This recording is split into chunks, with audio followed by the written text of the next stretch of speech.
Bonjour à toutes et à tous et bienvenue dans cette nouvelle vidéo consacrée encore une fois pas à l'univers des nouvelles technologies mais à un événement, donc on va le mettre dans la catégorie voyage, même si c'est un voyage en France, puisque je suis allé passer une journée en compagnie d'Aurélien au MTS, le Merguez Tuning Show de Villebrequin. Pour certains d'entre vous, vous l'avez peut-être vu, j'ai réalisé un short à visée humoristique où j'expliquais que j'avais passé ma journée à faire la queue et où je finissais ce short en vous disant que la journée au MTS c'était quand même bien plus que ça, et heureusement. Je vous propose donc de vous emmener avec moi dans ce vlog pour découvrir un peu tout ce que proposait cette journée et ce qu'on y a fait avec Aurélien. Cette vidéo est bien sûr chapitrée et donc en deuxième partie de vidéo, on verra un petit peu les améliorations possibles pour que cette journée, si elle se reproduit de nouveau, soit encore meilleure et bien encore mieux pour tout le monde. Donc c'est parti, générique.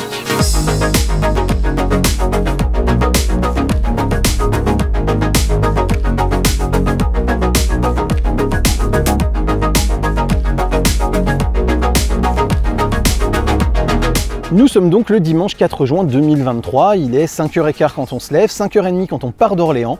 On a 2 heures de route à peu près pour rejoindre Magny-Cours et le MTS est censé ouvrir à 8h30. On a donc une grosse heure de marge normalement pour pouvoir l'atteindre et pouvoir le commencer dès le départ et dans de bonnes conditions. La route est agréable avec une météo clémente et à environ 4 km de Magny-Cours, on se retrouve bloqué par les embouteillages, donc obligé de s'arrêter et déjà dominé au loin par la grande roue du forçage qui nous nargue. Et ce qui est marrant ce jour-là, c'est que quand on s'est arrêté sur le bas-côté de l'autoroute pour pouvoir attendre que l'embouteillage avance, eh bien il n'y avait plus aucune voiture qui passait sur l'autoroute pour pouvoir continuer. On voit bien que tout le monde allait au même endroit ce jour-là, et alors que 200, 500 mètres, 1 km ou 2 km avant, eh bien il y avait une circulation relativement dense parce que c'était tous les gens qui se rendaient également au MTS comme Aurélien et moi. Le flot de voitures était tel que le dispositif policier qui avait été déployé pour l'occasion faisait que toutes les routes qui menaient à Magny-Cours étaient transformées en des routes à sens unique. Le but étant que tout le monde puisse y aller et en utilisant l'ensemble des voies et que par exemple les ronds-points puissent se prendre dans les deux sens pour vraiment optimiser au maximum le flux des arrivants et essayer d'engranger le maximum de véhicules le plus vite possible en direction de Magny-Cours. Malheureusement, malgré ce dispositif, Magny-Cours n'est pas réputé pour son accessibilité et sa capacité à accueillir de très gros événements, et cet événement du MTS n'a fait qu'enfoncer le clou sur le sujet. Après un peu plus d'une heure d'embouteillage, nous voilà enfin garés sur l'un des immenses parkings avec l'aide d'un des nombreux placeurs prévus ce jour-là, et il nous reste maintenant à finir à pied pour rejoindre l'entrée du circuit. Le flot de gens est quand même assez impressionnant, mais l'accès se fait dans la bonne humeur, en tapant la discute ici ou là avec de parfaits inconnus. Et on touche là au premier point important de ce type d'événement, c'est celui de réunir des gens autour d'un point commun, d'un centre d'intérêt commun, et donc de créer comme ça un événement où on va rencontrer des gens et faire des rencontres humaines avant tout. Et en cela, je peux déjà vous dire que ce premier MTS, et oui je dis premier parce que j'espère bien qu'il y en aura quand même d'autres et que ça ira en s'améliorant et en se développant au fil des ans, eh bien était déjà une franche réussite. Le circuit a été mis totalement aux couleurs de Villebrequin. Affiche de Sylvain et Pierre faisant les cons sur l'accès principal, méga logo MTS, reproduction du multiplat au format 1:1, objets rappelant certaines vidéos marquantes de la chaîne comme par exemple le bus retourné ou le mur de béton. Bref, on est sur un événement lié à Villebrequin et l'ambiance et l'esprit sont bien là. Tout au long de la journée, vous avez un tas d'activités que vous pouvez réaliser et à l'exception de quelques rares activités payantes comme les baptêmes en voiture sur le circuit par exemple, eh bien toutes les autres sont proposées gratuitement et vous n'avez juste qu'à faire la queue et prendre votre mal en patience pour pouvoir les faire. On avait une pêche au canard annoncée par Pierre et qui donc ne pouvait pas être absente de l'événement. Il était possible de passer 2 minutes à maltraiter des voitures non roulantes. Si vous vouliez voir Magny-Cours depuis le ciel, la grande roue du forçage et ses 30 mètres de haut étaient là pour ça. Au village, vous aviez pas mal de stands avec des simulateurs de conduite, des tatous éphémères, un coiffeur barbier, l'exposition de quelques voitures de sport et même encore plein d'autres choses à côté desquelles on est sans doute passé. Il était possible d'aller au paddock pour voir les voitures qui tournaient sur le circuit de plus près, faire un tour du circuit à bord d'un bus, admirer le multiplat de plus près, etc. Vous pouviez également faire une course de tracteur-tondeuse. Il était possible d'entrer et donc de visiter le bus retourné. Le parking jaune était une sorte de musée de l'automobile, c'est-à-dire que chaque participant devait indiquer sa voiture et ensuite il y avait un tri qui avait été fait pour dire qui allait aller au parking jaune et exposer un modèle de chaque voiture.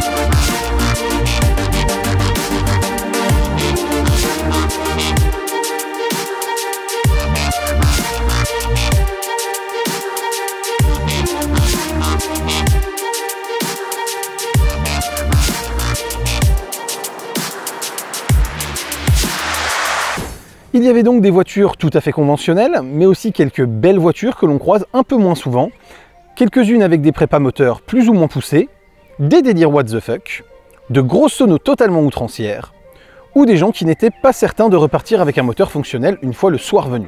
Tout cela était ponctué par plusieurs spectacles, parmi lesquels on pouvait trouver des spectacles de FMX, ce sont les motocross qui font des figures, des monster trucks, des voitures de cascade, des concerts, et des voitures de sport et le multiplat qui tournaient toute la journée sur le circuit. D'ailleurs, parlons un peu de ce multiplat, parce que la majorité d'entre nous était quand même là pour le découvrir en vrai et pour l'entendre en vrai aussi. Et pour l'entendre, le moins qu'on puisse dire, c'est qu'on l'entendait très bien. En effet, il était beaucoup plus bruyant que la Mustang, qui elle-même était déjà beaucoup plus bruyante que les Lamborghini, Ferrari et autres voitures de sport présentes ce jour-là. Et même s'il semble que le refroidissement ne soit pas encore tout à fait au point, puisque de gros ventilateurs étaient utilisés dans les stands pour aider à son refroidissement, eh bien c'était quand même un plaisir de le découvrir et de le voir tourner en vrai sur ce circuit. Et c'est un engin vraiment surréaliste, car on ne voit jamais un truc aussi puissant, rapide et performant avec une telle dégaine, un tel format et un aérodynamisme aussi peu optimisé tourné normalement sur des circuits. Et bien sûr, pour finir un petit peu tout ce qui était possible de faire sur cette journée, notez également qu'il y avait des stands de merchandising et que les plus motivés par les queues et les files d'attente pouvaient éventuellement attendre pour essayer d'acquérir un t-shirt, une casquette aux couleurs du MTS. Toute la journée s'est déroulée dans une excellente ambiance avec des gens sympas, souriants et heureux d'être là. Il y avait bien sûr quelques allers et retours des secouristes parce que la chaleur était absolument assommante, mais globalement ça s'est quand même super bien passé. Les gens étaient très accessibles et il était très facile de parler avec eux dans les files d'attente ou sur les tribunes, que ce soit pour parler de la journée, de voitures, des images que j'essayais de capturer, etc. Vraiment le contact était très facile et la plupart des gens étaient vraiment accessibles et super sympas. Et on a même eu droit à un petit épisode orageux et j'avoue que ça m'a fait le plus grand bien. La chaleur était assommante, ça a permis de rafraîchir tout ça et en plus ça a permis à certains pilotes de pouvoir faire un petit peu le spectacle sur le dernier virage devant la ligne droite principale en driftant un petit peu avec les bagnoles et c'était quand même assez sympa. Bref, dans l'ensemble, vous l'aurez compris, la journée a été très cool, même si elle n'a pas été absolument parfaite et exempte de tout défaut, comme certains ont peut-être pu le voir passer un petit peu sur les différents réseaux sociaux avec des gens qui râlaient. Je vous propose donc de revenir sur les 5 gros défauts majeurs selon moi de cette journée, avec des propositions sur ce qui aurait pu être fait ou ce qui pourra l'être sur les futures éditions pour améliorer les choses et faire que ça se passe encore mieux que la première journée et la première édition du MTS. Tout d'abord, l'accès au site. Là pour le coup, à part changer de lieu et trouver quelque chose qui est mieux équipé pour accueillir un très grand nombre de personnes, je pense qu'on ne peut pas espérer mieux au regard de l'envergure de l'événement. Mais il faut également que chacun des participants prenne ses responsabilités. On ne peut pas sur un événement d'une telle ampleur se dire qu'on va arriver comme des fleurs à 10 ou 11 heures et que si on est à une demi-heure de route, eh bien on va partir à 9h30 pour arriver à 10h ou à 10h30 pour arriver à 11h. C'est juste pas possible. Je veux dire, il n'y a pas besoin de faire Saint-Cyr pour s'en rendre compte. Il y a plein de gens qui râlaient sur le sujet, mais bordel, anticipez en fait. Nous, avec Aurélien, on avait 2 heures de route, on a pris 3 heures et on savait très bien qu'on serait peut-être pas là pile poil à l'ouverture malgré tout. C'était absolument évident que ça allait se passer comme ça. Et même si on va sur des plus gros circuits tels que Le Mans ou je ne sais quoi, il y aura forcément un moment où si on a 50, 60, 100 000, 200 000 personnes qui après viennent s'amasser au même endroit si l'endroit est encore plus important, ça ne pourra que finir de la même manière et c'est absolument évident là-dessus. Ensuite, les files d'attente. Alors sur ce point, je pense vraiment que Villebrequin et toute l'équipe d'organisation ont moyen de faire mieux. Et pour faire mieux, je pense qu'il y a quand même plusieurs choses à envisager. Déjà, dans le dimensionnement global des activités, si on s'attend à avoir 50 ou 60 000 personnes, il faut bien essayer de faire le calcul pour se dire que chaque personne doit pouvoir avoir le temps de faire au moins 2 ou 3 choses dans sa journée. Un peu comme quand vous allez chez Mickey, quoi. Vous savez qu'il va y avoir des files d'attente, vous savez que ça va être long, mais en général, sur une journée, vous ne faites pas une seule attraction, quoi. Vous ne faites pas une seule activité. Bah là, il faut vraiment le réfléchir comme ça, en augmentant un petit peu le nombre de slots potentiels. Et aussi pour éviter les files interminables et optimiser les flux, les déplacements et l'attente des personnes, on peut imaginer que chaque activité soit timée correctement dans le temps, dans la journée. On sait combien on a de slots, on sait combien on peut faire passer de personnes. On ouvre un genre de billetterie, même si c'est pas payant, pour que les gens puissent réserver leurs slots à l'avance, en sachant qu'après on peut très bien limiter, hein, c'est-à-dire que on avait chacun des numéros uniques sur nos billets, donc on peut très bien dire qu'un billet ne donne que 2 slots potentiels par exemple, et en prévoyant que par exemple en prévente il n'y ait que 70 ou 80% des slots disponibles qui soient prenables comme ça en réservation, de manière à ce qu'il y ait 15, 20, 30% des slots qui restent disponibles le jour J, ce qui fait que si vous avez réussi à faire votre prévente Et donc à obtenir votre slot, vous savez que par exemple à 10h30 vous allez casser des voitures et que à 15h vous allez faire du tracteur tondeuse. Mais si vous avez absolument envie de faire du tracteur tondeuse et que vous n'avez pas réussi à avoir un slot avant, et là vous pouvez quand même aller faire la file d'attente et réussir à obtenir l'un des 20 ou 30% de slots qui restaient libres comme ça et non réservables. Comme ça permet quand même d'optimiser les flux et les temps d'attente pour ceux qui ont réussi à avoir des tickets, et ceux qui veulent absolument quand même faire une activité et qui n'ont pas réussi à la réserver, libre à eux de faire une file d'attente beaucoup plus longue. Mais au moins, voilà, si vous avez réussi à réserver votre activité, vous vous pointez à l'heure dite, vous passez, vous faites votre activité, vous allez faire autre chose, et ça permet comme ça d'optimiser un peu les flux et que les gens aient la sensation de pouvoir faire plus de choses dans leur journée. Et si en plus donc on surdimensionne un peu les choses, c'est-à-dire qu'au lieu d'avoir par exemple 15 personnes en même temps qui peuvent détruire des voitures, on en met 25 ou 30 potentiels, quitte à en avoir 2 par voiture par exemple, ou je ne sais pas si on ne peut pas augmenter le nombre de voitures ou la place nécessaire à cette activité. Et voilà, on va pouvoir comme ça augmenter aussi le nombre de slots, faire passer plus de gens et donc avoir plus d'activités qui puissent être proposées à tout le monde. Le merchandising, alors là encore, avec les files d'attente monstrueuses, il était assez difficile d'imaginer pouvoir repartir avec du merch aux couleurs du MTS sans faire 1, 2, 3 heures d'attente, ce qui à mon sens est quand même assez désagréable de faire autant d'attente pour juste acheter un t-shirt ou une casquette, quoi. À un moment, faut pas déconner non plus. Et là encore, avec de la prévente, il y aurait eu moyen de vachement limiter les choses, c'est-à-dire qu'on aurait très bien pu imaginer que 1 mois, 2 mois avant, je suppose que de toute façon les visuels étaient déjà largement prévus et les fabrications potentielles aussi, il y ait une prévente en ligne qui se fasse, qui fait que tout le monde peut venir acheter sa casquette, son t-shirt, son hoodie, etc. avant l'événement. Ce qui fait que déjà, pour Villebrequin, ils savent comment dimensionner leurs commandes et combien il faut en fabriquer. Ils en fabriquent bien sûr un peu plus pour avoir des stands de merch sur place pour tous ceux qui n'auront pas anticipé et acheté à l'avance, ou pour tous ceux qui auront acheté des billets en seconde vague d'achat et qui n'étaient pas dans ceux qui ont participé à la cagnotte, et qui donc comme ça pourront quand même en acheter sur place. Mais si déjà vous avez 60-70% des gens qui ont fait leurs achats avant, les 30% restants vont quand même créer des files d'attente beaucoup moins longues, et en plus ça permet de mieux dimensionner la quantité de merch, et je suppose qu'en plus qu'ils en auraient vendu beaucoup plus en faisant ça, puisqu'ils n'auraient pas eu cette contrainte de devoir les vendre uniquement sur site, et donc au final ça aurait permis d'en vendre beaucoup plus, de faire encore un peu plus de sous pour financer l'événement, et peut-être donc financer aussi le point précédent qui était d'avoir quelque chose d'un peu plus dimensionné en termes d'activité, et donc ça nécessite plus d'employés pour l'encadrer, pour la sécurité, etc.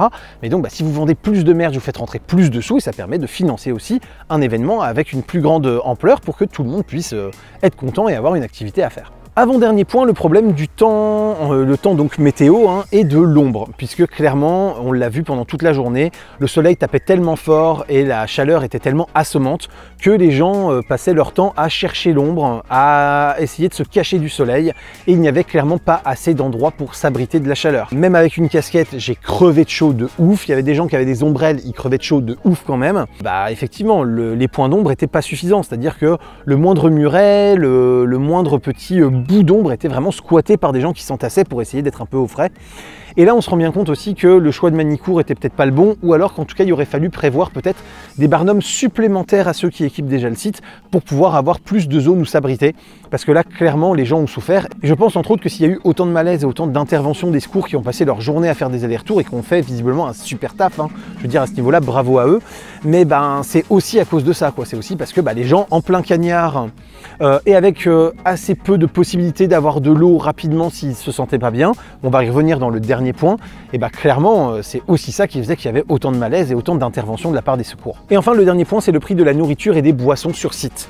Alors déjà clairement, encore une fois, je trouve que c'était sous-dimensionné, c'est-à-dire que vous ne pouviez pas manger ou aller acheter à boire en faisant moins, on va dire, d'1 à 2 heures de queue environ. Donc déjà c'était juste hallucinant. Alors bien sûr, quand je dis 1 à 2 heures de queue environ, si vous vouliez faire votre repas de midi à 9h30 ou 10h du matin, il y avait suffisamment peu de monde. Si vous vouliez le faire à 16h30 ou 17h à l'époque du goûter, c'était encore éventuellement jouable avec des temps relativement courts. Mais donc là encore, on peut imaginer 2 choses pour réduire ça. Donc c'est le ticketing qui permet d'anticiper sa commande et le fait d'avoir déjà un peu plus de food truck ou de choses comme ça pour le faire. Mais surtout en termes de tarifs, c'était juste exorbitant. C'est-à-dire que les boissons, la petite bouteille d'eau, elle était à 3 balles, le petit soda, il était à 4 balles. Quand vous vouliez le moindre sandwich, on était entre 8 et 15 balles, alors que c'est des trucs qui normalement se vendent entre 4 et 6-7 balles normalement. Bref, en gros, tous les food trucks présents avaient fait x2 sur leurs tarifs, alors même qu'ils étaient sur un événement de dingue, avec un monde de ouf, et qu'ils savaient qu'ils allaient faire une journée de malade en termes de flux, parce que je veux dire, ça n'a pas désempli de la journée au niveau des food trucks, que ce soit pour manger ou pour boire. Donc avec du stock, déjà, ils allaient faire une journée de bâtard, et malgré tout, ils ont été bâtards encore plus justement en augmentant leurs tarifs de dingue. Et là, je pense que Villebrequin devrait imposer que s'ils sont présents, et qu'ils profitent justement de l'événement, de la masse de gens, et donc de faire un chiffre de fou, ils ont déjà une journée qui va être hyper rentable, ils devraient avoir l'interdiction d'appliquer des tarifs supérieurs à ce qui se fait dans les moyennes du genre. C'est-à-dire que normalement, un food truck, vous avez des petites bouteilles d'eau à 1,50 € en gros et des sodas à 2 € quoi. On est dans ces eaux-là. Là, on était vraiment à 2 fois plus. Le sandwich américain à 12 balles, c'est des trucs qui se trouvent généralement entre 6 et 7 € dans la plupart des food trucks. Les petits tacos, c'est des trucs qui se trouvent à 4 ou 5 €. Là, on était à 9 ou 10 €. Bref, vous l'avez compris, vraiment, sur place, c'était très compliqué de manger et de boire en termes de temps d'attente, mais c'était aussi très compliqué en termes de finances. Et perso, certains vont dire qu'il fallait anticiper, emmener le sandwich dans le sac, etc. Alors oui, mais nous, vous voyez, par exemple, on avait 3 gourdes, on avait presque 3 litres d'eau à 2 avec Aurel. Et clairement, il a fait tellement chaud que c'était carrément insuffisant pour une journée comme ça. Donc on a dû racheter de l'eau forcément. Pour manger, oui, avoir des sandwichs dans le sac, ça peut être une solution, mais clairement, nous, avec le parking qui était très loin et la sortie qui était définitive, on ne pouvait pas avoir de glacière. Ça limite quand même vachement, vu la météo et la chaleur qui était annoncée, les possibilités d'avoir un sandwich et de ne pas s'intoxiquer avec ce qu'on va manger. Enfin voilà, c'est plein de choses comme ça qui font que soit le parking pouvait rester accessible, on pouvait rentrer plusieurs fois, et dans ce cas-là, on aurait emmené des choses dans des glacières, soit on contraint un petit peu les gens avec l'histoire de sortie définitive à manger sur place, et donc pour une majorité à utiliser des services de restauration sur place, et là les prix étaient carrément prohibitifs et abusés. Voilà un petit peu pour le résumé imagé de cette journée. J'espère que cette vidéo vous aura plu et vous donnera envie de participer aux futurs événements de Villebrequin. Et j'espère aussi qu'à ma modeste échelle, les propositions que j'ai pu faire en deuxième partie de vidéo pourront être étudiées, prises en compte et qu'elles serviront éventuellement à développer des systèmes qui permettront à tout le monde de profiter encore plus des futurs événements organisés par Villebrequin. Je remercie très chaleureusement Aurélien de m'avoir emmené au MTS avec sa deuxième place de contributeur multiplat et aussi de m'avoir fourni toutes ces images pour compléter les miennes et agrémenter cette vidéo. Et si cette vidéo vous a plu, vous commencez à connaître un peu le principe, un commentaire, un like, un abonnement, un partage, c'est le fameux clap. Vous avez également le Tipeee, la boutique et le bouton rejoindre qui sont sous la vidéo qui vous permettent d'avoir des avantages exclusifs ou des goodies en échange du soutien financier que vous m'apportez. Et ça, c'est toujours extrêmement plaisir, ça me permet de développer de nouveaux projets. Et quant à moi, je vous dis à très bientôt pour plein de prochaines vidéos. Photos, techno, informatique et jeux vidéo qui font le cœur de la chaîne et aussi de temps en temps des petits vlogs de voyage ou des petits vlogs sur des événements comme celui-là. D'ici là, continuez de rester curieux et de regarder des vidéos sur YouTube. Salut à tous, bye bye.